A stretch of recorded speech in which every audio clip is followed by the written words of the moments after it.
Assalamu alaikum students, and welcome to the free online classes of economics. Today we are going to study the formal methods to detect the heteroscedasticity. कि हमने check करना है कि हमारा जो regression model है जो हम रिग्रेस करने वाले हैं क्या उसके अंदर हेटरोसिडास्टिसिटी है या नहीं है। ठीक है, तो देर आर डिफरेंट मेथड्स। तो वन बाय वन जो है वो हम इन मेथड्स को स्टडी करेंगे कि किस तरह से डिफरेंट मेथड्स को यूज़ करते हुए हम डिटेक्ट कर सकते हैं कि रिग्रेशन मॉडल के अंदर हेटरोसिडास्टिसिटी है या नहीं है। तो अगर एक या दो टेस्ट अप्लाई करने से आपका आंसर जो है वो पॉजिटिव आ जाए तो इसका मतलब है कि मॉडल के अंदर हेटरोसिडास्टिसिटी है। अच्छा, अब हम सबसे पहले जो मॉडल स्टडी करेंगे that is presented by Goldfeld and Quandt test. ये काफ़ी पुराना मेथड है, ठीक है। अभी क्योंकि आपके सिलेबस में है, so we will discuss the Goldfeld and Quandt test that is presented by Goldfeld and Quandt. These are the two econometrician जिन्होंने इसको प्रेजेंट किया था। There are certain steps which you have to follow while conducting the test according to Goldfield and Quant test. So the step 1 is you have to arrange the data in ascending or descending order। ठीक है, आपने अपना जो data है जिस पे आप regression run करने वाले हैं उसको आपने असेंडिंग या डिसेंडिंग ऑर्डर में अरेंज करना है with respect to explanatory variable. अब कौन से वाला एक्सप्लेनेटरी वेरिएबल आपने लेना है जिसके अकॉर्डिंगली आप इसको अरेंज करेंगे? वो वेरिएबल जिसको आप सस्पेक्ट कर रहे हैं कि ये कल्प्रेट है, यानी this is the variable which is causing the heteroscedasticity in the model। ठीक है, for example that variable is x1। तो आप अपने सारा डाटा जो आपके पास है आप उसको x1 की वैल्यूज़ के अकॉर्डिंगली असेंडिंग या डिसेंडिंग ऑर्डर में अरेंज करेंगे। तो मोस्ट प्रॉबेबली हम असेंडिंग ऑर्डर जो है मोस्ट ऑफन हम यूज़ करते हैं ताकि जो डाटा है वो एक सीक्वेंस में आ जाए। अच्छा, अब डाटा अरेंज किस तरह से करना है? For example you have values y and x1 2 4 9 5 9 2। ये आपके पास एक डाटा है, ठीक है। अब आपने इसको x1 के अकॉर्डिंगली असेंडिंग ऑर्डर में अरेंज करना है। तो फर्स्ट इज़ 2, ठीक है। अब आपने 2 उसको राइट कर दिया। अब 2 के कॉरस्पॉन्डिंग जो वैल्यू होगी y की उसको भी आपने इसके साथ ही शिफ्ट करना है, यानी पेयर वाइज वैल्यूज़ को आप अरेंज करेंगे, लेकिन उसमें असेंडिंग ऑर्डर आ रहा होगा x1 में, यानी वो एक्सप्लेनेटरी वेरिएबल जिसके बारे में आपका ये ख्याल है कि इस वेरिएबल की वजह से हेटरोसिडास्टिसिटी पैदा हो रही है। देन 5, तो 5 के corresponding 2, then 5 and 2, then 9 and 4। तो जनाब ये आपका जो है डाटा वो अरेंज हो गया, ठीक है, इन असेंडिंग ऑर्डर। स्टेप 2, जब आपने अपना डाटा अरेंज कर लिया, ठीक है, तो इसके बाद आपने ओमिट करनी है सेंट्रल वैल्यूज़ या मिडल वैल्यूज़, ठीक है। Basically Goldfeld and Quandt test इस प्रिंसिपल को अपनी कंसिडरेशन में लेके आता है कि इट मे हैपन कि जो सैंपल आपके पास मौजूद है उस सैंपल के अंदर 2 सब ग्रुप्स जो हैं वो मौजूद हों और उन 2 सब ग्रुप्स का जो वेरिएंस है वो डिफरेंट हो। फॉर एग्ज़ाम्पल अगर आपका जो सैंपल है इट हैज़ द 2 सब groups, one is rich people and one is poor people, ठीक है, या one is high income class and low income class, ठीक है। आपने इनकम का डाटा लिया है, उसमें ये दोनों क्लासेस मौजूद हैं, तो आपको पता है कि there is the presence of 2 सब ग्रुप, एक हाई इनकम और एक लो इनकम, और इन दोनों का वेरिएंस जो है वो डिफरेंट होगा। इसी तरह से आप ये देखें कि अगर आप एक्सपेंडिचर्स ऑन वेकेशंस ले रहे हैं, ठीक है, तो जो लोअर इनकम फैमिलीज़ हैं उनका वेकेशंस पर कंजम्पशन डिफरेंट होगा और वेरिएंस डिफरेंट होगा। इसी तरह जो हायर इनकम फैमिलीज़ हैं उनका स्पेंडिंग ऑन वेकेशंस जो है वो डिफरेंट होगा और उनका वेरिएंस भी डिफरेंट होगा। तो इट मीन्स कि इट मे बी पॉसिबल कि जो सैम्पल आपने लिया है उसके अंदर 2 सब ग्रुप्स मौजूद हों, ठीक है। तो उन सब ग्रुप्स दोनों के जो सब ग्रुप्स हैं उनके वेरिएंसेस डिफरेंट हो विच मे कॉज हेटेरोजिगोसिटी। सो इस चीज़ को चेक करने के लिए गोल्डफील्ड एंड क्वांट टेस्ट जो है वो प्रेजेंट किया गया था। अब इसी वजह से हम अपने डाटा को 2 सब ग्रुप्स में डिवाइड करने के लिए स्टेप 1 में उनको अरेंज करेंगे, स्टेप 2 पे हम सेंट्रल वैल्यूज़ को ओमिट कर देंगे ताकि हमारे पास 2 सब ग्रुप्स जो हैं वो आ जाएं। अब सेंट्रल वैल्यूज़, कितनी सेंट्रल वैल्यूज़ जो हैं वो ओमिट की जाएं, तो डिफरेंट रिसर्चर्स जो हैं वो ये कहते हैं कि 20% ऑफ डाटा या 1/5 ऑफ ऑब्जर्वेशंस जो हैं सेंट्रल ऑब्जर्वेशन उसको आप ओमिट कर दें, ठीक है। और वैल्यूज़ जो ओमिट करनी है वो इस तरह से करनी है कि N1 यानी नंबर ऑफ ऑब्जर्वेशंस इन सब group 1 should be equal to number of observation in subgroup 2, यानी N1 should be equal to N2। अब यहाँ पर 1/5 कोई हार्ड एंड फास्ट रूल नहीं है। आप फॉर एग्जांपल आपने जनाब 3 वैल्यूज़ बीच में से ओमिट कर दी।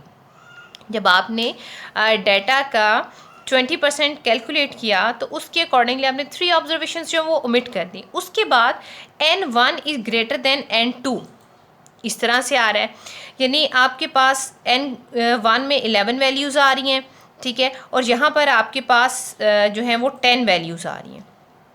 अब आप क्या करेंगे, अब N1 जो है वो N2 के इक्वल नहीं आ रहा। अब इस तरह की कंडीशन में that is not a hard and fast rule कि आपने 1/5 वैल्यूज़ ही ओमिट करनी है। आप इसे एक आध वैल्यू ज़्यादा भी ओमिट कर सकते हैं, आप इसे एक आध वैल्यू कम भी ओमिट कर सकते हैं, लेकिन आपका N1 जो है वो N2 के बराबर आना चाहिए। सो that is the step second कि आपने सेंट्रल मिडल वैल्यूज़ जो हैं वो डाटा में से ओमिट करनी है और उसके बाद you have 2 subgroups, the subgroup 1 and subgroup 2. Then we move towards the step 3. Step 3 क्या है कि आपके पास subgroup आ गए 1 and subgroup 2। अब आपने subgroup 1 पर रिग्रेशन रन की और subgroup 2 पर भी रिग्रेशन रन कर ली, ठीक है। अब दोनों रिग्रेशन से आपने residual sum of squares RSS calculate कर लिया, ठीक है। इससे आपके पास एक अलग RSS आएगा, इस सेकंड ग्रुप से आपके पास एक अलग RSS आएगा और इट में पॉसिबल कि RSS1 और RSS2 जो है ये इक्वल नहीं होंगे, ठीक है, ये इक्वल नहीं होंगे। एक RSS जो है वो बड़ा होगा, यानी एक residual sum of square greater होगा और एक स्मॉलर होगा। इट मे बी पॉसिबल कि RSS1 जो है वो ग्रेटर हो जाए RSS2 से, और ये भी पॉसिबल है कि RSS2 ग्रेटर हो जाए RSS1 के, ठीक है। तो यहाँ पर in step 3 you have calculated the residual sum of squares, ठीक है, ये आपने कैलकुलेट कर लिए। Then we move towards the step 4। अब स्टेप 4 में आपने टेस्ट स्टैटिस्टिक्स ये अप्लाई करने हैं और in Goldfeld and Quandt test we apply the F statistics, और F कैलकुलेटेड का फार्मूला है हमारे पास RSS1 ओवर RSS2, यानी दोनों जो आपके पास रेजिडुअल सम ऑफ स्क्वायर्स हैं उनको आप डिवाइड करेंगे तो आपके पास F कैलकुलेटेड आ जाएगा। अच्छा, अब ये फार्मूला आप डिफरेंट बुक्स में देखेंगे, कहीं पे RSS2 डिवाइडेड बाय RSS1 लिखा होगा, कहीं पे RSS1 डिवाइडेड बाय RSS2 लिखा होगा।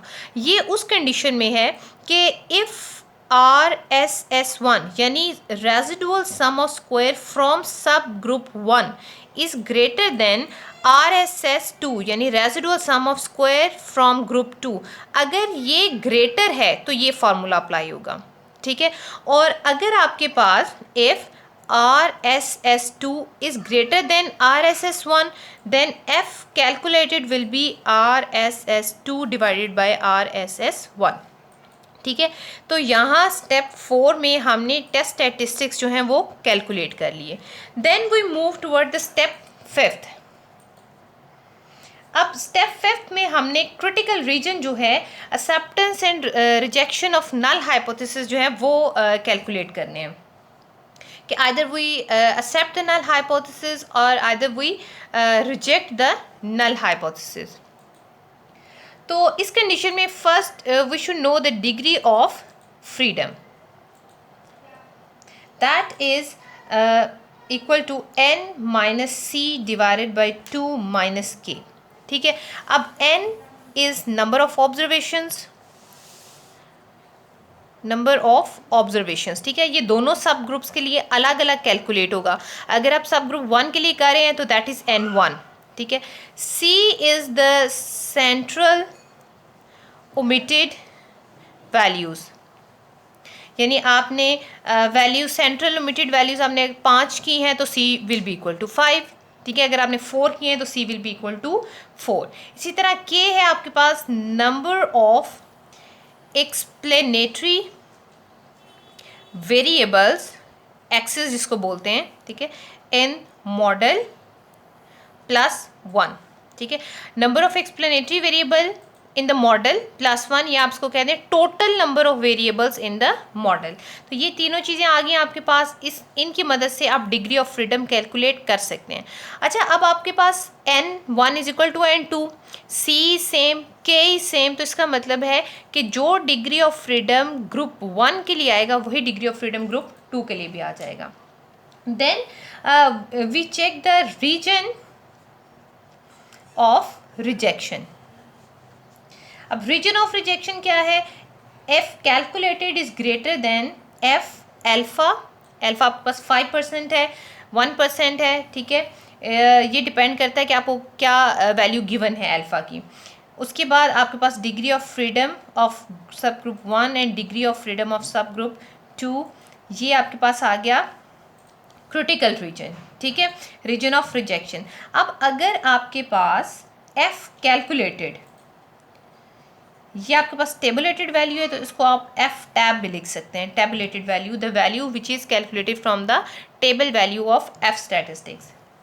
सो if F calculated is greater than F tabulated, it means that H not is rejected. H not is rejected. अब एच नॉट क्या है गोल्डफील्ड एंड क्वांट टेस्ट के? That there is no heteroscedasticity. और जब आप H not को reject कर रहे हैं it means there is heteroscedasticity in your model. So that is the Goldfeld and Quandt test. I repeat the steps.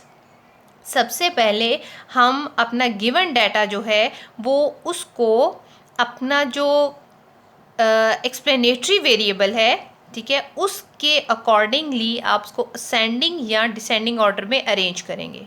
ठीक है, मोस्टली हम उसको असेंडिंग ऑर्डर में ही अरेंज करते हैं.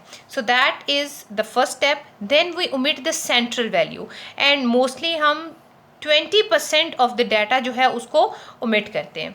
उसके बाद स्टेप 3 में जो हमारे पास 2 सब ग्रुप्स आए हैं, ठीक है, उन जिनका नंबर ऑफ ऑब्जर्वेशन इक्वल है यानी n1 is equal to n2, उस पर हम अलग अलग रिग्रेशन जो है वो रन करेंगे और वहाँ से रेजिडुअल सम ऑफ स्क्वायर्स को कैलकुलेट कर लेंगे. स्टेप 4 में कैलकुलेटेड यानी f कैलकुलेटेड को फाइंड आउट करेंगे दोनों सम ऑफ रेजिडुअल्स को डिवाइड करते हुए, और जो सम ऑफ रेजिडुअल जो है वो ग्रेटर होगा यानी जो RSS की वैल्यू ग्रेटर होगी वो आपके पास नॉमिनेटर में आएगी. And then we calculate the degree of freedom and apply the critical region, और उसके बाद हम अपने रिजल्ट्स की बुनियाद पर एच नॉट को एक्सेप्ट या रिजेक्ट करेंगे. अगर आपके टेस्ट स्टैटिस्टिक्स एच नॉट को रिजेक्ट करते हैं it means that there is the presence of heteroscedasticity in your model. So that is the Goldfield and Quant test. Now we study the second method, that is LM method, जिसको आप park test का नाम देते हैं. Park test, ठीक है। Park test में हम LM स्टैटिस्टिक्स जो है वो कैलकुलेट करते हैं। LM statistics basically Lagrange multiplier statistics हैं। तो जिस तरह गोल्डफील्ड एंड क्वांट टेस्ट के कुछ स्टैटिस्टिक्स थे, बिल्कुल ऐसे ही हमारे पास पार्क टेस्ट जो है उसके भी टेस्ट स्टैटिस्टिक्स के स्टेप हैं। So we study them in one by one. सबसे पहले स्टेप 1 में रन द रिक्वायर्ड रिग्रेशन, ठीक है। जो भी रिग्रेशन आपने रन करनी है, रिग्रेस करनी है, उसको आप कैलकुलेट कर लें। यानी if you have y is equal to beta not plus beta 1x1 plus beta 2x2 plus up to so on beta k xk plus error term, ठीक है। ये आपकी एक रिक्वायर्ड रिग्रेशन लाइन थी, वो आपने रन कर ली और यहाँ से हम कैलकुलेट कर लेंगे error and natural log of square of errors. यानी पहले आपने एरर टर्म्स की वैल्यू कैलकुलेट की, देन आपने उसका स्क्वायर लिया और स्क्वायर वैल्यूज़ का नेचुरल लॉग लिया, ठीक है। That is the step 1। अब स्टेप 2 आप क्या करेंगे? स्टेप 2 में एक्सेलरी इक्वेशंस जो हैं, एक्सेलरी इक्वेशंस को एस्टिमेट करेंगे, ठीक है। अब एक्सेलरी इक्वेशन क्या है? ये जो आपके पास जो टर्म आपने natural log of error square को आपने कैलकुलेट किया है, अब ये y की प्लेसिंग में आएगा, ठीक है। आप एक्सेलरी इक्वेशन रन करेंगे, natural log of e square that is equal to alpha naught. ये बिल्कुल सेम वही पैरामीटर्स हैं। अल्फा नॉट सिर्फ इसलिए लिखा है ताकि वो थोड़ा सा आप उसको डिस्टिंग्विश कर सकें, वो मिक्स अप ना हो। Alpha naught plus alpha 1, no x1 की जगह natural log of x1 plus alpha 2, now natural log of x2 plus up to so on be alpha k and natural log of xk plus error term, ठीक है। अब आपने auxiliary equation जो है वो run कर ली। सो स्टेप 1 में हमने अपनी रिक्वायर्ड रिग्रेशन को रन किया, वहाँ से हमने ई कैलकुलेट किया और natural log of e square calculate किया। देन स्टेप 2 में हमने अपनी एक्सेलरी इक्वेशन को एस्टिमेट किया, ठीक है, इसको रिग्रेस कर लिया। अब जब आपका स्टेप 2 कंप्लीट हो जाए, then we move toward the step 3। Step 3, अब स्टेप 3 में क्या करना है? आपने कंप्यूट करना है LM स्टैटिस्टिक्स, ठीक है। LM स्टैटिस्टिक्स को हमने कंप्यूट करना है। अब LM स्टैटिस्टिक्स बराबर होते हैं n इंटू आर स्क्वायर। आपको पता है n is the number of observation and R square is the coefficient of determination, ठीक है। R square is coefficient of determination. अब ये आर स्क्वायर जो है ये आपके एक्चुअल डाटा से या एक्चुअल रिग्रेशन से नहीं आएगा, ठीक है। ये आर स्क्वायर एस्टिमेट किया जाएगा एक्सेलरी इक्वेशन से, ठीक है। नंबर ऑफ ऑब्जर्वेशन भी एक्सेलरी इक्वेशन की होंगी और आर स्क्वायर भी एक्सेलरी इक्वेशन को होगा। यानी N and R square will be calculated from auxiliary equation, ठीक हो गया। जब आपने आर स्क्वायर को और कैलकुलेट कर लिया और आपको पता है आर स्क्वायर की वैल्यू जो है वो 0 to 1 लाई करती है, जो भी इसकी वैल्यू आती है उसको आप नंबर ऑफ ऑब्जर्वेशन से मल्टीप्लाई करेंगे, then you get the LM statistics. For example n आपके पास है 50, ठीक है, और आर स्क्वायर आपके पास आ गया 0.8। तो सिंपल क्या करना है, आपने इन दोनों को मल्टीप्लाई करना है, तो आपके पास LM स्टैटिस्टिक्स का आंसर आ जाएगा।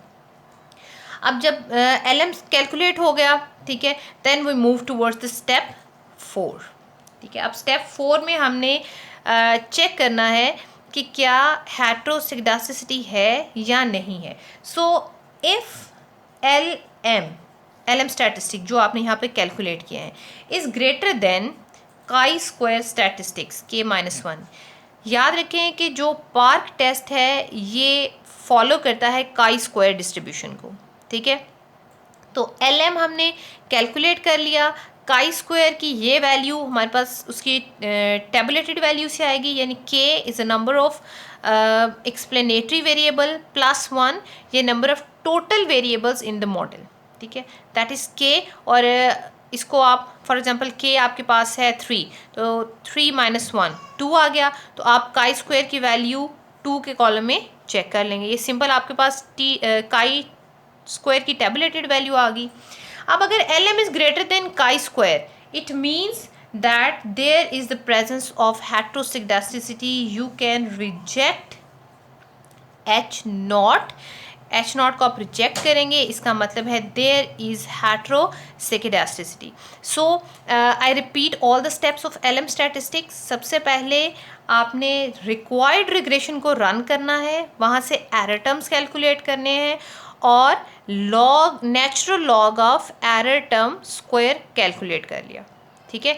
Then you run the auxiliary equation. अब एक्सैलरी इक्वेशन रन करने के बाद you will calculate the LM statistics, और एलएम स्टैटिस्टिक्स बराबर हैं n into R square, R coefficient of determination, n number of observation, और कोफिशिएंट ऑफ डिटर्मिनेशन और number of observation count होंगे एक्सैलरी इक्वेशन की, एक्चुअल इक्वेशन की count नहीं होंगे। सो when you calculated the LM statistics, तो फिर आप इसको काई स्क्वायर की टेबुलेटेड वैल्यू से कंपेयर करेंगे, and if LM statistics is greater than chi square, then you reject H naught and accept the H alternate, यानी there is the presence of heteroscedasticity. I hope you understand well. Thank you so much.